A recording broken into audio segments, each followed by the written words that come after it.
ठीक है, ये हमने रिजल्ट के तौर पे लिखा था, लेकिन मैंने बोला था कि डेरिवेशन आपके सिलेबस में नहीं है, लेकिन क्वेश्चन के माध्यम से इसको समझेंगे। तो लिख लिया कि if a matrix A is equal to -2, -2, 4 and 5, और अगली मैट्रिक्स है B which is equal to 1, 3, -6, ऐसा है। ठीक है, आपको वेरीफाई क्या करना है वो देख लो। वेरीफाई ए इंटू बी का जो ट्रांसपोज होगा, याद है किसके बराबर होता था? ए बी का whole transpose, sir B transport और ए ट्रांसपोर्ट। हाँ, B transpose into A transpose इसके बराबर होगा। ये आपको वेरीफाई करना है। ठीक है, यानी यहाँ पर हम इसको सॉल्व करके बताएंगे। ठीक है, वेरी गुड मॉर्निंग। तो देखो ए हमारे सामने है, तो हम यहाँ से ए बी निकाल सकते हैं क्या?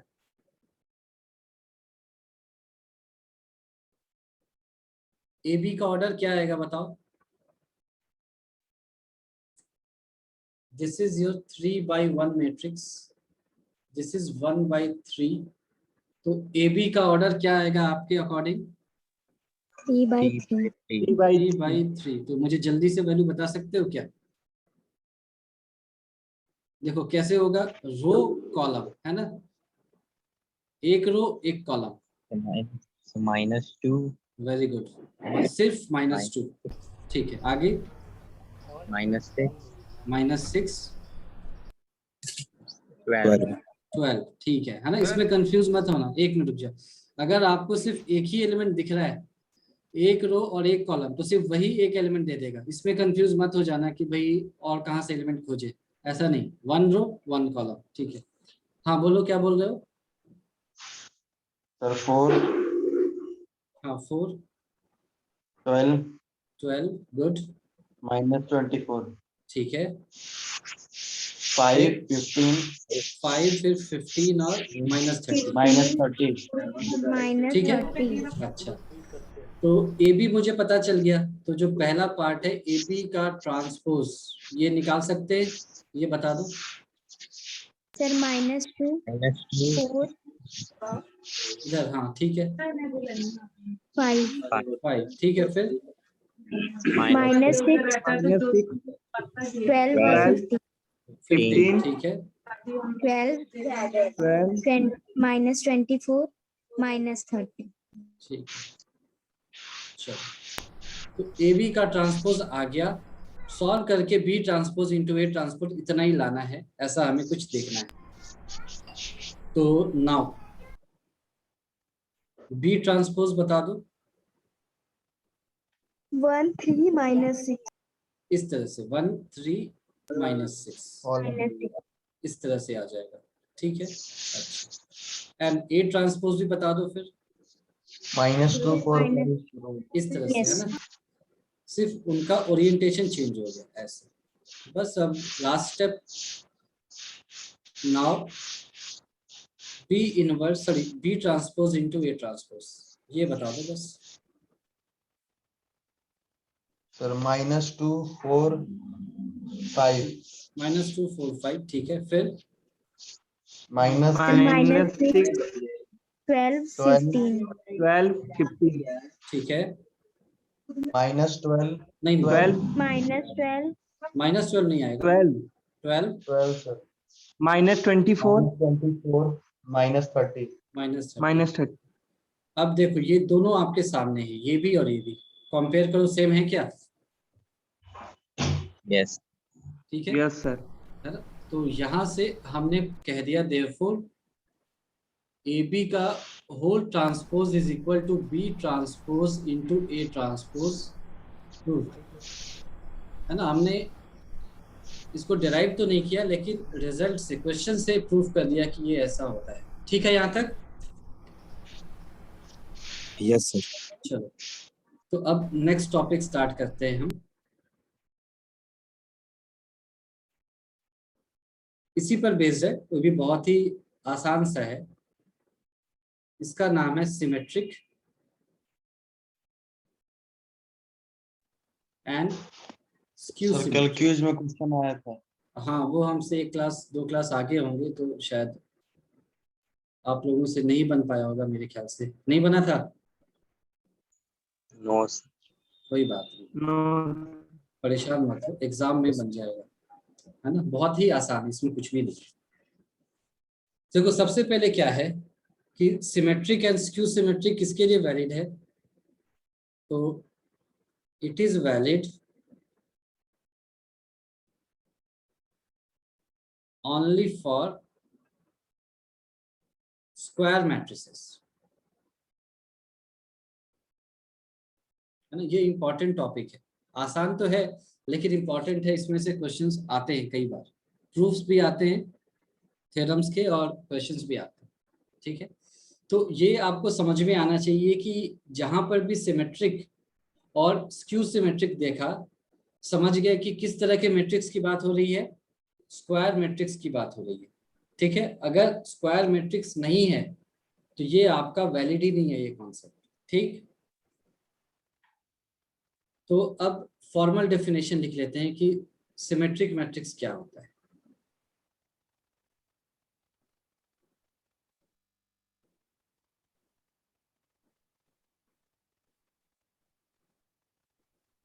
सिमेट्रिक मैट्रिक्स, अभी आपने क्या सीखा इससे ऊपर, ट्रांसपोज निकालना सीखा, है ना। यस ट्रांसपोज निकालना सीखा, ठीक है। यहाँ पर क्या है सिमेट्रिक मैट्रिक्स में कि स्क्वायर मैट्रिक्स होना चाहिए। तो सिमेट्रिक मैट्रिक्स में हम क्या करते हैं कि किसी भी स्क्वायर मैट्रिक्स का ट्रांसपोज निकालते हैं, ठीक है। किसी एरे गैरे मैट्रिक्स का नहीं, सिर्फ स्क्वायर मैट्रिक्स का ट्रांसपोज निकालते हैं। अगर ट्रांसपोज निकालने के बाद जो मैट्रिक्स आया, है ना, जैसे मान लो पहले वाले मैट्रिक्स का नाम आपने ए रखा था, ट्रांसपोज निकालने के बाद आप उसको एटी या ए डैश बोल रहे हो, तो अगर ये जो मैट्रिक्स आया ये ओरिजिनल मैट्रिक्स के बराबर हो जाए, एग्जैक्टली सेम हो जाए, सारे एलिमेंट सेम हो जाएं, और एलिमेंट्स ही नहीं उनके पोजीशन भी सेम हो जाएं, तब ऐसे मैट्रिक्स को हम क्या बोलेंगे, सिमेट्रिक मैट्रिक्स। याद रहेगा सिमेट्रिक मैट्रिक्स किसको बोलते हैं, कि अगर ट्रांसपोज निकालने के बाद सेम मैट्रिक्स मिल जाए, ओरिजिनल मैट्रिक्स मिल जाए, तो वो सिमेट्रिक मैट्रिक्स होता है। इसको भी लिखवाऊंगा अभी। और अगर ट्रांसपोज निकालने के बाद जो मैट्रिक्स आया वो ओरिजिनल मैट्रिक्स का माइनस टाइम्स है ना, सारे एलिमेंट्स माइनस से मल्टीप्लाई हो रहे हैं, तो ऐसे मैट्रिक्स को क्या बोलेंगे हम, स्क्यू सिमेट्रिक मैट्रिक्स बोलेंगे, ठीक है। तो सिमेट्रिक और स्क्यू सिमेट्रिक में यही अंतर है कि सेम अगर आ गया ट्रांसपोज निकालने के बाद तो उसको सिमेट्रिक बोलेंगे, और सेम आ गया माइनस साइन के साथ तो उसको स्क्यू सिमेट्रिक बोलेंगे। तो इसको लिख लिया पहले तो, a square matrix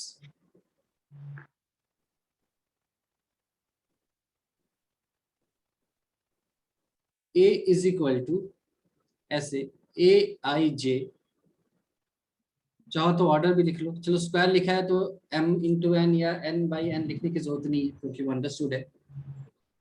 is said to be symmetric, is said to be symmetric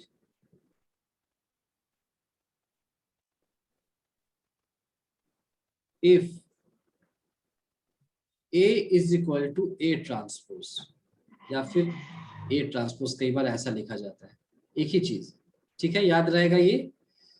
if A is equal to A transpose, that is AIJ is equal to AJI। अब इसका क्या मतलब है थोड़ी देर में बताऊंगा, ठीक है। फॉर ऑल IJ, उल्टा A मैथमेटिकली क्या रीड किया जाता है, फॉर ऑल I, इसका मतलब होता है फॉर ऑल, है ना। तो बार बार फॉर ऑल लिखने की जगह ऐसे लिखते हैं, और इस तरह के एलिमेंट्स को बोलते हैं, IJJI को बोलते हैं कॉन्जुगेट एलिमेंट्स, कॉन्जुगेट एलिमेंट्स, ठीक है। यानी कि that is matrix should be symmetric about the diagonal. अब इसमें मैंने बहुत सारी चीजें बोल दी हैं, इसका मतलब क्या है हम एक एक करके एक एग्जांपल से देखेंगे और समझ जाएंगे। तो जो बेसिक डेफिनेशन है वो समझ में आया कि एक स्क्वायर मैट्रिक्स लिया, उसका ट्रांसपोज निकाला, अगर वो ओरिजिनल मैट्रिक्स वापस से मिल गया तो उसको हम सिमेट्रिक मैट्रिक्स बोलेंगे। ये समझ में आया क्या, ये basic definition? Yes yes sir. और इसमें ये कंजुगेट क्या है, matrix should be symmetric about diagonal क्या है, ये सारी चीजें एग्जाम्पल से समझते हैं। तो एक एग्जाम्पल ले लिया, इसका नाम दे दिया पहले तो, a इज इक्वल टू ऐसा है, मान लो 1 2 5 फिर 2 0 -3 फिर इधर रखा 5 और इधर -3 और इधर मान लो 7 रख दिया ऐसे। ये आपका ए मैट्रिक्स है। अब इसका ए ट्रांसपोज मुझे कोई जल्दी से बता दो। so 1 2 5 1 2 5 फिर 2 0 -3 2 0 -3 5 -3 7 5 -3 7। अब इन दोनों मैट्रिक्स को ध्यान से देखो, एक जैसे दिख रहे हैं? Yes sir. एक जैसे दिख रहे हैं ना? तो पहली बात तो लिख ली, ज्यादा कुछ सोचे समझे बिना ये लिख ली, A is equal to A transpose. इतना ही चाहिए था सिमेट्रिक मैट्रिक्स के लिए, ये हो गया। ठीक है, बाकी छोटी छोटी बातें अभी देखेंगे। तो यहाँ तक तो कोई कंफ्यूजन नहीं है ना? यही बेसिक डेफिनेशन है सिमेट्रिक मैट्रिक्स का। अब ऊपर में एक दो बातें लिखी थी, उसको भी देख लेते हैं। ए आई जे ए जे आई के बराबर होता है, कंजुगेट एलिमेंट्स हैं, ये क्या है इसको देख लिया। तो ये जो एलिमेंट है मान लो 2, इसको मैं कैसे लिख सकता हूँ? ए सेकेंड रो फर्स्ट कॉलम लिख सकता हूँ, ऐसे लिखते हैं ना, स्मॉल ए से एलिमेंट्स और कैपिटल लेटर से मैट्रिक्स का नाम, यही बताया गया था। तो ए सेकेंड रो फर्स्ट कॉलम के एलिमेंट की वैल्यू क्या है,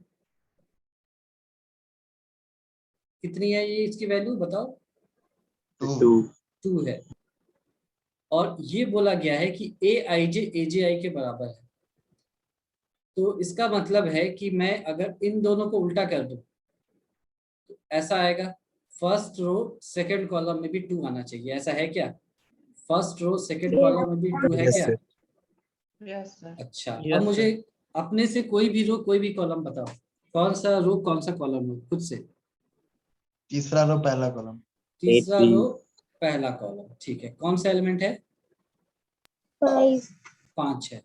तो अगर मैं इसको उल्टा कर दूं तो सेम आना चाहिए, A13। देखो A13 पर क्या है, देखो first row third column, same है क्या? यस। तो उसी को बोला गया कि सिमेट्रिक में ए आई जे जो है वो ए जे आई के बराबर होगा हमेशा, है ना? तो ये आप मान रहे हो कि ऐसा होता है। दूसरा, इसको बोलने का, हाँ, इस तरह के एलिमेंट को कॉन्जुगेट एलिमेंट्स बोलते हैं, है ना? आपने कॉन्जुगेट पढ़ा होगा कॉम्प्लेक्स में, है ना? x के अबाउट सिमेट्रिकल होता है, y रखा या -y रखा सेम है, यहाँ पर भी वैसा ही है। क्यों बोल रहे हैं कंजुगेट, अभी बताता हूँ। इसको बोलने का एक और तरीका था जो लास्ट में लिखा था मैंने, सिमेट्रिक अबाउट द डायगोनल। तो देख लो इसका मतलब क्या है कि भाई डायगोनल है, इसको मैंने हटा दिया या इसको एक साथ रखा ऐसे। अब देखो डायगोनल के बाद ये 2 और 5 आ रहा है, इधर भी नीचे 2 और 5 आ रहा है, ठीक है। 0 के सामने -3, 0 के सामने -3, यहाँ पर भी ऐसा ही देखोगे तुम, है ना?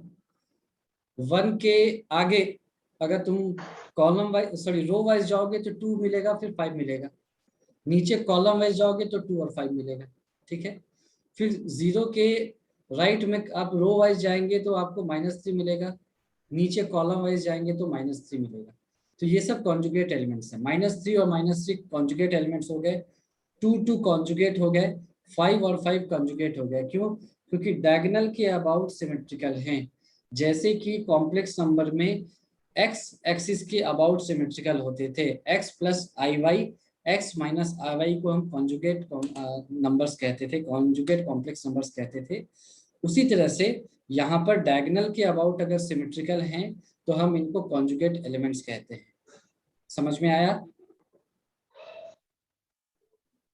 Yes sir. है ना? ये वैसे ये इतना इंपॉर्टेंट नहीं है, ये तो आपको शायद बुक में ना मिले, ऐसे समझाने के लिए मैंने बताया। जो इसका मेन डेफिनेशन है वो है कि कोई भी मैट्रिक्स लिया, मतलब कोई भी स्क्वायर मैट्रिक्स लिया, उसका ट्रांसपोज किया, वापस से ओरिजिनल मैट्रिक्स मिल जाए, इसका मतलब है कि मेरा उसी को हम सिमेट्रिक मैट्रिक्स कहेंगे। ठीक है?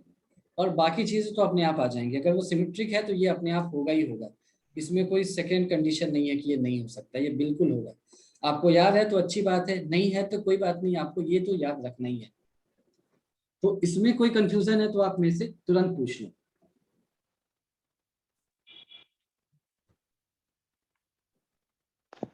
इसमें क्लियर हो गया ना? सिमेट्रिक मैट्रिक्स आसान है।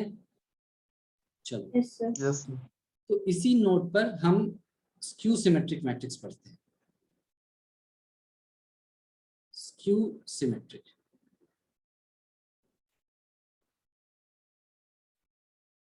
तो स्क्यू सिमेट्रिक क्या है कि आपने कोई भी मैट्रिक्स लिया, ऑब्वियसली स्क्वायर मैट्रिक्स, उसका ट्रांसपोज निकाल दिया, और ये जो ट्रांसपोज निकालने के बाद जो आया मैट्रिक्स सबको माइनस से मल्टीप्लाई कर दिया, यानी -1 से मल्टीप्लाई कर दिया। यानी कि अगर एलिमेंट्स आपके ABC हैं तो उनकी जगह -A, -B, -C लिख दिया। अगर ऐसा करोगे तो आप देखोगे कि वो ओरिजिनल मैट्रिक्स के बराबर आ जा रहा है, अगर वो स्क्यू सिमेट्रिक है तो। यानी कि दूसरे शब्दों में, अगर एक स्क्वायर मैट्रिक्स लिया, उसका ट्रांसपोज निकाला, उसको माइनस से मल्टीप्लाई किया और वो ओरिजिनल मैट्रिक्स के बराबर आ गया, तो ये स्क्यू सिमेट्रिक है। और सिमेट्रिक क्या था? ट्रांसपोज ही ओरिजिनल मैट्रिक्स के बराबर था, यानी ट्रांसपोज को +1 से मल्टीप्लाई करने पे माइनस आ जाएगा कि माइनस से मल्टीप्लाई करेंगे? करना पड़ेगा, है ना? देखो एक ही बात है, अगर वो अपने आप माइनस आ रहा है तब वो स्क्यू सिमेट्रिक है। एक ही बात है, जैसे ओरिजिनल मैट्रिक्स में हमने मैट्रिक्स लिया था, उसका ट्रांसपोज निकाला था, और मैं कहूं, अगर ऐसा कहूं कि इस मैट्रिक्स को अगर मैं +1 से मल्टीप्लाई करूं और वापस से मुझे ये मिल जाए तो ये सिमेट्रिक मैट्रिक्स है। तो एक ही बात है, +1 से मल्टीप्लाई करूं या वो अपने आप तुमको सिमेट्रिक मैट्रिक्स है तो अपने आप वो उसके बराबर आ जाएगा। उसी तरह से अगर वो स्क्यू सिमेट्रिक मैट्रिक्स है तो वो अपने आप आ जाएगा उस तरह से, यानी वो अपने आप ऐसा कुछ आ जाएगा, A = -A ट्रांसपोज, वो अपने आप आ जाएगा। ठीक है? अभी हम देखेंगे कैसे। ठीक है? तो स्क्यू सिमेट्रिक का डेफिनेशन लिखा कि a square matrix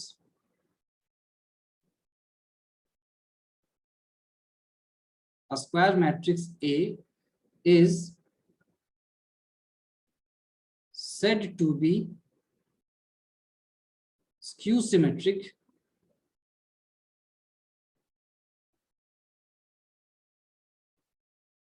if A is equal to -A transpose, if A is equal to -A transpose, और इसका उल्टा भी कोई लिख सकता है कि A transpose is equal to -A, दोनों एक ही बात है ना? एलिमेंट के टर्म्स में लिखूं तो that is AIJ is equal to -AJI। इसको ध्यान से रखना याद। लास्ट टॉपिक में क्या था? सिमेट्रिक में AIJ is equal to AJI था, यहाँ पर माइनस हो रहा है तो AIJ इक्वल टू -AJI हो जाएगा। ठीक है? फिर से फॉर ऑल I, J। ठीक है? यहां तक ठीक है? डेफिनेशन तक कोई दिक्कत है? No sir.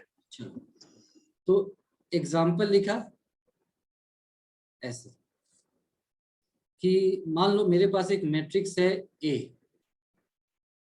ये है 0 और इधर मान लो कुछ भी लिख लिया, -5 ले लिया मान लो, और इसको ले लिया 5,0।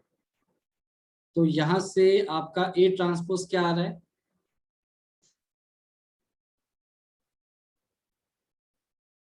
ए ट्रांसपोज कितना आएगा? 0 -5। अच्छा, इधर से बता रहे हो, वैसे बता रहे हो? यस। ठीक है। ये तो -A ट्रांसपोज कितना आ जाएगा? रो वाइज बताओ। -A transpose -5 0 sir -5 0 -5 5 0। और अगर आपको दिखाई दे तो ये ए के बराबर है क्या? Yes sir. यानी कि हम कह सकते हैं कि Yes. ये वाला मैट्रिक्स क्यू मैट्रिक्स है। इस तरह के मैट्रिक्स को हम क्यू मैट्रिक्स बोलेंगे। ये समझ में आ गया कि मैट्रिक्स लिया, Yes. उसका ट्रांसपोज निकाला, फिर देखा कि ये ओरिजिनल मैट्रिक्स के बराबर है क्या। देखो अप्रोच कैसे करेंगे कि जब भी स्क्यू मैट्रिक्स या सिमेट्रिक मैट्रिक्स की बात हो, स्क्यू मतलब कि स्क्यू सिमेट्रिक ऑब्वियसली, इसको लिख लिया पूरा, स्क्यू सिमेट्रिक। तो जब भी सिमेट्रिक या स्क्यू सिमेट्रिक की बात हो तो आपको जो भी मैट्रिक्स दिया गया है सबसे पहला उसका ट्रांसपोज निकालो। तो सबसे पहले आप क्या करोगे? ए ट्रांसपोज निकालोगे और इससे कंपेयर करोगे दोनों बराबर आ रहे हैं क्या। अगर दोनों बराबर आ गए तब क्या हो जाएगा? ये सिमेट्रिक मैट्रिक्स वही हो जाएगा। नहीं तो आप इसको माइनस से मल्टीप्लाई करोगे और फिर चेक करोगे कि दोनों बराबर आ रहे हैं क्या। अगर बराबर आ रहे हैं तो ये स्क्यू सिमेट्रिक हो जाएगा। तो समझ में आ गई बात आपको? Yes sir. Yes, ये बात sir. कि हम टेस्ट कैसे करते हैं, सिर्फ दो ही चीज है इसमें, है ना। अगर कहीं पर भी क्वेश्चन में सिमेट्रिक और स्क्यू सिमेट्रिक अपीयर हो गया क्वेश्चन में या ऑप्शन में, तो सबसे पहले जो स्क्वायर मैट्रिक्स है उसका ट्रांसपोज निकाल लो और चेक करो कि ओरिजिनल मैट्रिक्स के बराबर है क्या। अगर बराबर है तो वो सिमेट्रिक है, अगर बराबर नहीं है तो ट्रांसपोज वाला जो मैट्रिक्स आया उसको माइनस से मल्टीप्लाई करो। जो मैट्रिक्स आएगा चेक करो कि वो ओरिजिनल मैट्रिक्स के बराबर है क्या। अगर बराबर है तो वो स्क्यू सिमेट्रिक होगा, और अगर बराबर नहीं है तो ना वो सिमेट्रिक है ना वो स्क्यू सिमेट्रिक है। बहुत ही स्ट्रेट फॉरवर्ड इसका अप्रोच है। याद रहेगा आपको या कोई कंफ्यूजन है इसमें? सर अगर पहली बार में ही हो गया सर बिना माइनस लगाए तो सर तब तो सिमेट्रिक है, तब वो सिमेट्रिक है। यस सर, और नहीं तो स्क्यू सिमेट्रिक हाँ है। बिल्कुल बिल्कुल ठीक है सर। ठीक है, याद रहा? इसको लिख दूं या याद रहेगा ये? सर याद रहेगा सर। याद रहेगा। है ना, सिंपल है। फिर से एक बार बता देता हूँ, जब भी ऐसा नहीं कि किसी भी क्वेश्चन में जब भी सिमेट्रिक और स्क्यू सिमेट्रिक अपीयर हो तो जो स्क्वायर मैट्रिक्स है उसका ट्रांसपोज निकाला और चेक किया ओरिजिनल मैट्रिक्स से। अगर बराबर है तो सिमेट्रिक है, बात वहीं खत्म। अगर बराबर नहीं है तो जो ट्रांसपोज किया हुआ मैट्रिक्स आया है उसको माइनस से मल्टीप्लाई करो, फिर चेक करो कि वो ओरिजिनल मैट्रिक्स के बराबर है क्या। अगर बराबर आ गया तो वो स्क्यू सिमेट्रिक है, अगर अब भी बराबर नहीं है तो वो कुछ भी नहीं है, ना तो सिमेट्रिक है ना तो स्क्यू सिमेट्रिक है। सिर्फ यही अप्रोच है निकालने का और कुछ भी नहीं। क्लियर? Yes sir. ठीक है। Yes. अच्छा, अब एक कंडीशन देखो जो हमने लिखा है, A I J is equal to minus of A J I. ये मान रहे हो? ये है, अगर माइनस से मल्टीप्लाई कर रहे हैं तो ए आई जे हमेशा माइनस ए जे आई होगा। दिख रहा है आपको? यस। ठीक है, तो ये रिजल्ट हम अभी डिराइव करेंगे। छोटा सा रिजल्ट है, आपको याद रखना है। इन स्क्यू सिमेट्रिक मैट्रिक्स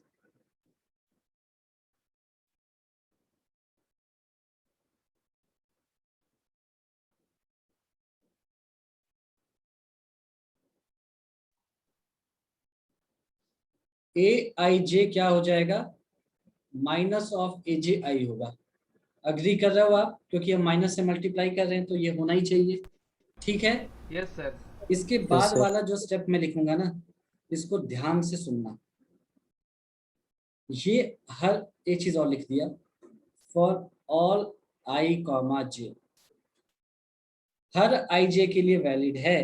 यानी कि ये तब भी वैलिड होगा जब i is equal to J के बराबर हो। It is also valid when i is equal to J. इसको ध्यान से सुनना, ये हर i और j के लिए वैलिड है, यानी कि ये तब भी वैलिड होगा जब i एक बार j के बराबर होगा, है कि नहीं? Yes sir. समझ में आया ना? जब हर i j के लिए वैलिड है, जो मैट्रिक्स के अंदर लाई कर रहे हैं, मतलब जो भी एलिमेंट्स रो कॉलम के हिसाब से, तो जब i और j बराबर होंगे ये तब भी वैलिड होगा। उस केस में मुझे बताओ कि ये क्या आएगा?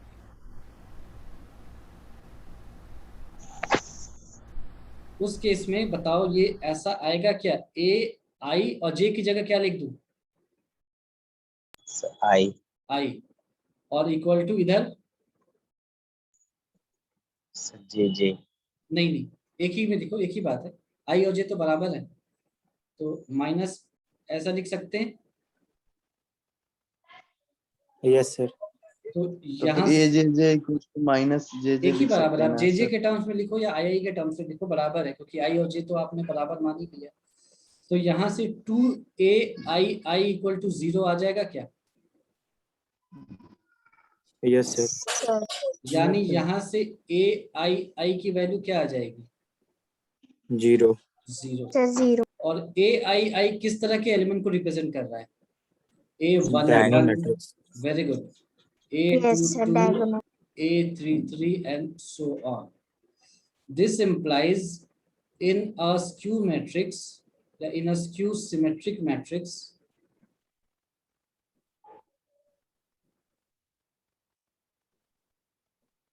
in a skew symmetric matrix, all the diagonal elements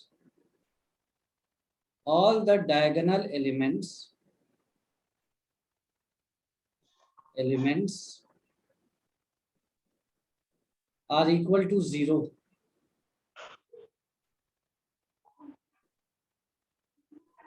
ये याद रहेगा? Yes sir. अगर स्क्यू सिमेट्रिक मैट्रिक्स है तो उसके सारे डायगोनल एलिमेंट्स 0 होंगे। ऊपर देख सकते हो आप, जो हमने स्क्यू सिमेट्रिक लिया था, इसके दोनों डायगोनल एलिमेंट्स 0 दिख रहे हैं। Yes sir. जीरो तब क्या होगा? क्या? सर 0 ना हो तब 0 अगर ना हो तब ये तो स्क्यू diagonal होगा ही 0 नहीं, तब देख लो ना, तब ये स्क्यू होगा ही नहीं, ये कंडीशन वैलिड ही नहीं होगी। ये हमने 0 लाया कहाँ से? यहीं से तो लाया कि aij is equal to minus aji for all ij। ये स्क्यू सिमेट्रिक मैट्रिक्स के लिए कंडीशन है। अगर ऐसा है तो ये दुनिया के हर ij के लिए वैलिड है। तो ये तब भी वैलिड है जब i इक्वल टू j है। तो वहां से हमने i को j रख करके ही लाया। तो अगर स्क्यू सिमेट्रिक होगा तो उसके डायगोनल एलिमेंट्स सिर्फ 0 और 0 ही होंगे, उसके अलावा कुछ भी नहीं होंगे। इसका मतलब कि अगर आपको 2 स्क्वायर मैट्रिक्स दे दिए जाएं और बोला जाए कि इसमें से एक सिमेट्रिक है, पक्की बात, और एक स्क्यू सिमेट्रिक है, पक्की बात है, तो पहचानो कि कौन सा स्क्यू सिमेट्रिक है। तो जिसके डायगोनल एलिमेंट्स 0 होंगे, आप बिना कुछ सोचे समझे बता सकते हैं कि ये स्क्यू सिमेट्रिक होगा, इसके अलावा कुछ नहीं होगा। ठीक है? सर हाँ बोलो। सर अगर जब i इक्वल टू j होगा तो हाँ बिल्कुल, i is equal to j सिर्फ डायगोनल पे होता है और कहीं नहीं होता। सर अगर स्क्वायर दे दिए सर, और सर बाद में पहले सर हम लोगों ने किया सर ट्रांसपोर्ट सिमेट्रिक नहीं बताया, और तब माइनस करके अगर सिमेट्री बताया, बट एक मिनट फिर से एक एक करके धीरे-धीरे फिर से बताओ। हाँ सर बोलूं सर? हाँ बोलो।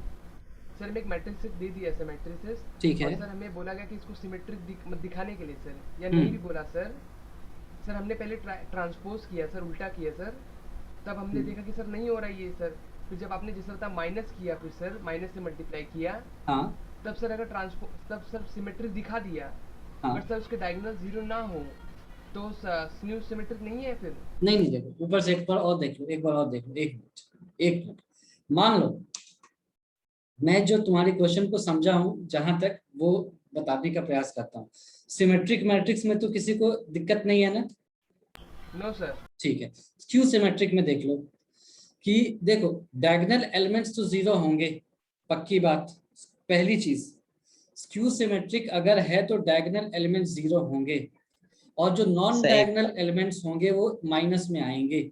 मतलब कि मैं तुमको एक बार यहाँ समझाता हूँ। जैसे मान लो मेरे पास एक मैट्रिक्स है 0 0 और ये 3 और ये 5 है, ऐसा। इसका ट्रांसपोज क्या होगा बताओ? 0 सर 3 0 3 5 3 0 5 0 5 0 तो इसके डायगोनल एलिमेंट 0 हैं, यस पर जो नॉन डायगोनल एलिमेंट है ये 3 का -3 थोड़ी ना है ये, और ये 5 का यहाँ पर -5 थोड़ी ना है, तो ये स्क्यू सिमेट्रिक नहीं है ना। तो ऐसा नहीं कि केवल 0 0 देखा तो तुमने स्क्यू सिमेट्रिक बोल दिया, ऐसा नहीं है। स्क्यू सिमेट्रिक होगा तो 0 0 होगा ही, लेकिन बाकी चीजें भी आनी चाहिए, क्योंकि 0 0 यहीं से तो आया है। यानी कि ट्रांसपोज होने के बाद ओरिजिनल मैट्रिक्स का सारे एलिमेंट्स माइनस होने चाहिए, ये 0 0 वहीं से आ रहा है। तो ऐसा नहीं देखोगे कि 0 0 देख लिया और लिख दिया कि ये स्क्यू सिमेट्रिक है, ऐसा नहीं है। ये कंडीशन भी वैलिड होना चाहिए, क्योंकि 0 0 उसी कंडीशन से आया। समझ में आ रहा है बात? समझ में माइनस आई? होना चाहिए और सेम होना चाहिए। बिल्कुल, जैसे कि ये अगर 3 है तो ये -3 होना चाहिए था, ये 5 है तो ये -5 होना चाहिए था। ये 0 0 तो अपने आप ही आ जाएगा, इसके लिए आपको ज्यादा परेशान होने की जरूरत ही नहीं है। ये तो मैंने आपको एक पहचान बता दी, इसके लिए आप परेशान मत हो जाओ 0 0 खोजने के लिए। अगर स्क्यू सिमेट्रिक है तो 0 0 तो होगा ही, लेकिन ये होना चाहिए 3 का -3 और 5 का -5, ये जरूर होना चाहिए। वहीं से 0 0 लाए हैं। माइनस हो जाएगा और माइनस का प्लस हो जाएगा। हाँ, है ना। आप देखो AJI और AIJ is equal to -AJI, वहीं से तो हम लाए हैं डायगोनल एलिमेंट 0। तो ये डायगोनल एलिमेंट 0 कोई अलग से रिजल्ट नहीं है, ये उसी स्क्यू सिमेट्री की प्रॉपर्टी से ही एक स्पेशल छोटा सा रिजल्ट हमने डिराइव किया है। समझ में आ गई बात? क्लियर हो गया? क्लियर हो गया?